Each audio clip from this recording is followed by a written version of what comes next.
Hello and welcome back to the Midweek Show. My name is Chris and I'll be your host tonight again. We're kicking off the show with an interview with our new women's head coach, Simon King. So let's hear from him as we caught up with him earlier this week here at the stadium. Simon, you must be really excited to get going with the women's team. I am, yes, thanks for having me. I'm really excited to be appointed the head coach of the women's team. I've been involved in the women's game or the girls' game for the last 10, 11 seasons, and this is a natural progression and a good opportunity for me to take on a senior team. And you mentioned that you've been in the game for a little while. Just tell us a little bit about where you've been and what you've done. Yeah, so the last 10 seasons I've been involved in the Essex Regional Talent Club, where I started off as the under-9s coach, worked my way all the way up to eventually being a technical director. And now, since the funding's changed, it's an opportunity for me to step into the senior team and see what I can do.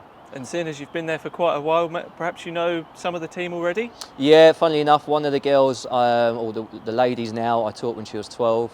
So it's fantastic to see her again and see the progression that she's made into the senior squad, and hopefully I can continue to help them progress. And you must be looking forward to getting to training on Wednesday and meeting them and just getting going, really. Yeah, I met some of the players already when I took a bit of a session. I'm excited to get going on Wednesday. We've got an important cup game on Sunday against a team that's a couple of the divisions above. So it's a real good opportunity to see where we are against a better team in the higher league. And it's been a really, really good first half of the season for the women's team.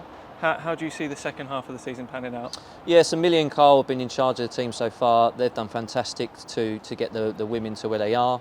My job really now is to try and see them over the line, and hopefully we can win the league and get promoted. And just finally, what does it mean to be part of a club like Colchester United? Yeah, I'm a Colchester United fan. I started my coaching career at Colchester United at the Trust when I was 17 years old. So I'm really excited to be back involved with the club, and hopefully I can help the women's section develop. We wish Simon the best of luck, and his first game in charge of the U's will be this weekend away at Romford in the Cup. Right, now we'll look at tonight's action as our under-21s take on Buckhurst Hill in the quarter-final of the Essex Senior Cup. Before the clash, we caught up with Paul Francesco, who will be in charge of the U's yet again this evening, and Archie Oliver. Here's what they had to say. Paul, it'll be yourself again taking the game against Buckhurst Hill, this time at the Jobsworth Community Stadium. And with games coming thick and fast for the under-21s, how's the preparation going for it? Yeah, good. We've obviously got a game before, so it's that's not in a way, but it's that's the game to concentrate on first. But looking forward to the Essex Senior Cup game against Buckhurst Hill, like you say, and being at the stadium makes it a bit more spicier. And last time out, we beat Walthamstow, and it was quite a tight contest. And are you hoping for a more comfortable game, or are you still expecting an even tougher challenge, possibly? Yeah, I think it'd be tough. It's a quarter final. It's at the stadium, and they probably think they've probably got a chance, and there's something to prove for them. So we just need to make sure we do things properly, like we always do, and try and get the games finished and set to bed as quick as we can. And like you've mentioned, it's the quarter-final stage already. And does the thought pop into your head that you could possibly go all the way and win the whole tournament at this stage? No, of course not. I think it's game by game, like you say. Anything can happen in these sort of games. So it's a good game to be involved in. It's a quarter-final, like you say, and that's the game we need to focus on. And if we get through that, then look forward to the semi-final. And as you mentioned, you're back at the Jobsworth Community Stadium in front of the home supporters. Does that make a difference for the players and for yourself when you go out and play? I think so. Just being in front of the stadium and on the main pitch, which we know is always going to be better than maybe the Walthamstow pitch, for instance. So it's nice to be at home. It's nice to play in front of our fans and get some support and hopefully get some goals so they can see them. And then lastly, your message to the supporters who are planning on attending the game on Wednesday night. Come along and support the boys. Hopefully we put on a good show, and it'd be good to see you all there. Archie, you'll be back at home playing in front of the youth supporters at the stadium when Buckhurst Hill come to town. You must be feeling quite excited.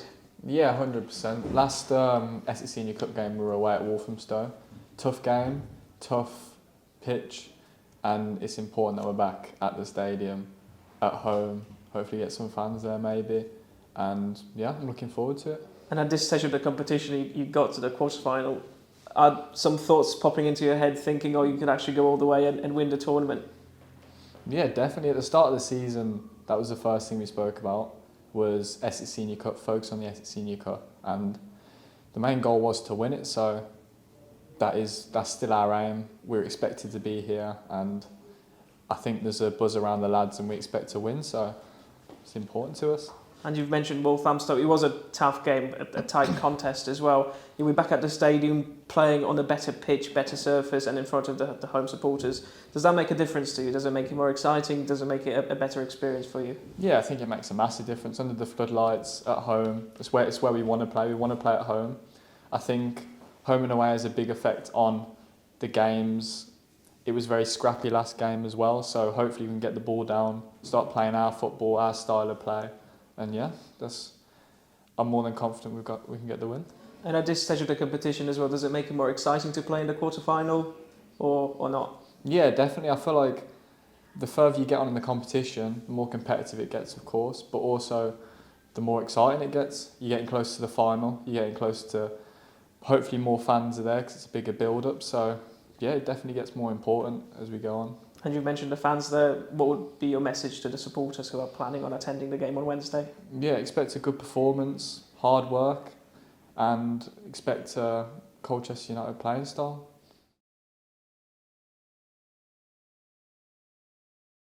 It's great to hear from Paul and Archie there, and let's hope for a positive result tonight. Should we progress this evening, we'll host #United here at the Jobson Community Stadium in the semi-final. The date for that will be confirmed and communicated to you very soon. Right, now let's have a look at the journey that got us here to the quarter-final as we look back at our encounters against Walthamstow FC and Heybridge Swift before that. So let's have a look at all the goals that took us here.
Some good goals there that managed to get us to the quarter-final stage. And now we're still sticking with goals, as you've chosen Arthur Reed as your goal of the month for January. So let's remind ourselves of the strike and hear from the man himself right afterwards. Arthur, you've been nominated and you've now won the award for Colchester United's Goal of the Month. Must be pleased that you're making a bit of a habit of this. Yeah, definitely. Buzzing to win the Goal of the Month. And yeah, it was a lovely strike. So yeah, I'm happy. Obviously, it's a bit different to general play where you've got to look and assess where the ball is and where the goal is, and of course any other Colchester players that might want to take it. Yeah. How do those conversations go? I think the conversations are quite brief. It's usually me and Chile, and it's just kind of what side suits us better, whereabouts the wall is, where the goalie's positioned, and yeah, to be fair, we're quite real with it, and if I think it suits him better or vice versa, yeah, we let each other take control. And of course, the goal at Morecambe turned out to be the winner. Does it make it even more special when that is the case? Yeah, definitely. I think because that was our first win in a while, and yeah, to get the goal and for it to be such a good goal, yeah, it was good. Is there any time when Arthur Reed might score a tap in from inside the 6-yard box? I mean, I'll take anything, to be honest.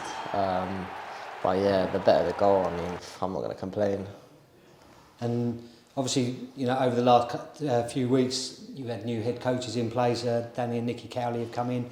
Have they changed much about free kick routines or given you ideas about what else you can do to improve things? Nah, to be honest, they've just given me the license to kind of take control. Depending on where it is, just kind of backing me and letting me do whatever I feel is the right decision to make. And I don't know if you've been looking elsewhere over the month, but you must feel now you've got this one that you might be within a chance of getting the EFL Goal of the Month again. Yeah, I hope so. I keep looking on the website, but now that would be great to get another one of them. It's great to hear from Reedy there, and hopefully he gets to score many more amazing goals for the U's. Now, as the U's prepare to travel to Harrogate this weekend, we have a brand new addition to Danny and Nicky Cowley's coaching team as we welcome Lorenzo Dolcetti as the first team coaching analyst. So let's hear from him, and as he talks about all the responsibilities that he has at the club. Lorenzo joined Colchester United. How did that come about, and how have you enjoyed your start so far? First of all, I'm very excited to be here. It's been a first week, a very busy week, but I'm very excited to be here.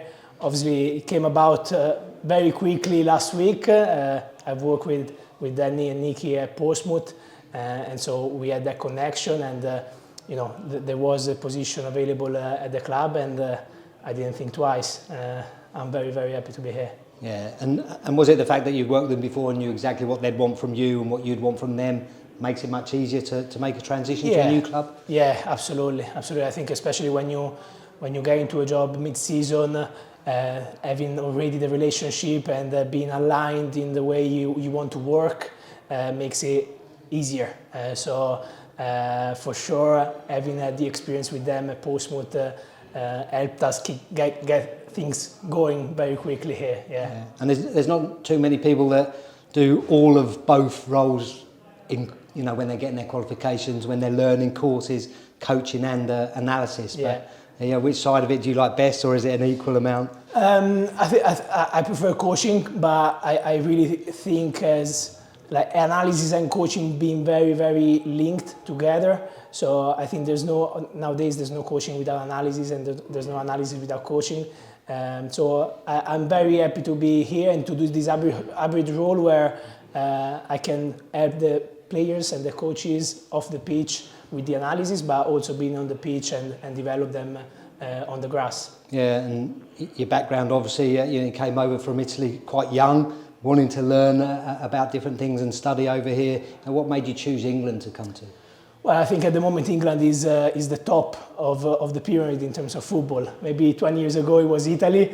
Now is the Premier League. So I'm very open-minded and very keen to learn. And I think coming over here, I understood the different football culture. The different countries understand football in different ways, and I wanted to get the experience in another country, because I think as a coach that helps you a lot.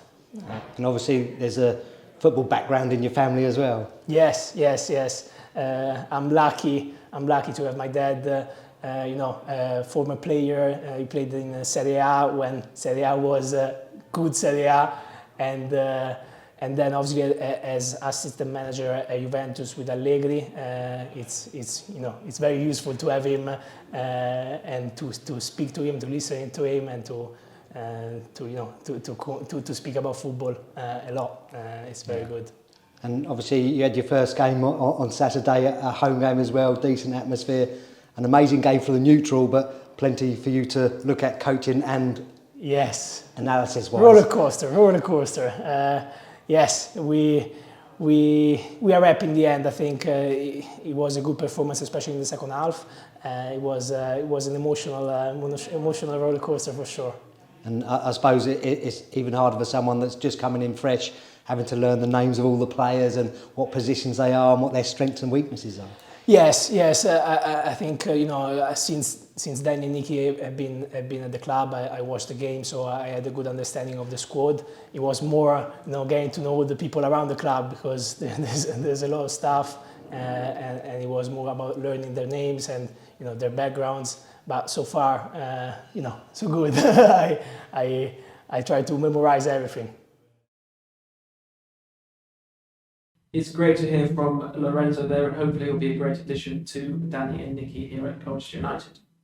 Right, that's about it for tonight's show. For those of you who are here at the Jobson Community Stadium, please enjoy the game. Go out there and support the boys as they look to progress to the semi-final of the Essex Senior Cup against Buckhurst Hill. We'll see you same place, same time next week as well. Until then, have a good weekend, and we'll see you there.